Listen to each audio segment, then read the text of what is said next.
जैसे जैसे समय निकलते गया, उसके बाद जोगेंद्र जी मंडल साहब सामने आए। जोगेंद्र जी मंडल साहब ने जब इसकी धुरा संभाली, उन्होंने देखा कि अंग्रेज का बहुत बड़ा यानी प्राबल्य यहां पर है। हमारे समाज को ये जानवर से भी बदतर यहां पर जीने के लिए बाध्य कर रहे हैं। इसमें से हमको यानी छुटकारा पाना चाहिए, हम इसको बाहर निकलना चाहिए। ऐसे समय में जोगेंद्र मंडल साहब को पूरे भारत देश में एक ही एक व्यक्ति ऐसे दिखे कि अगर इस इंसान को अगर अपन संसद में भेजेंगे तो ये इंसान हमारे गरीबों के लिए, हमारे पिछड़ों के लिए, हमारे नमोशूद्र के लिए, सभी समाज के लिए कुछ अच्छा करके जाएंगे।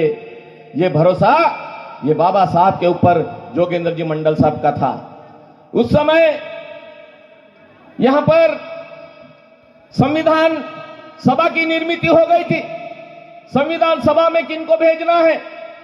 संविधान एक अच्छा संविधान बनाना है देश के लिए, जिसमें पिछड़ों से लेके तो उच्च वर्णीय तक इनका हक यहां पर होगा और इनको यहां पर न्याय मिलेगा। ये सोचते हुए अगर किसी को जोगेंद्र मंडल साहब ने चुना है तो वो हमारे बाबा साहब आंबेडकर को चुना है। जयसूर से जोगेंद्र मंडल साहब यहां पर खड़े हुए और खुलना से हमारे बाबा साहब आंबेडकर उन्होंने खड़ा किया। दोनों जगह से हमारा मथुआ संघ के लोग, हमारे मथुआ धर्म के लोग और हमारे मुस्लिम समाज के लोगों ने मिलके बाबा साहब को खुलना से और जयसूर से जोगेंद्र मंडल साहब को यहां पर चुन के दिया।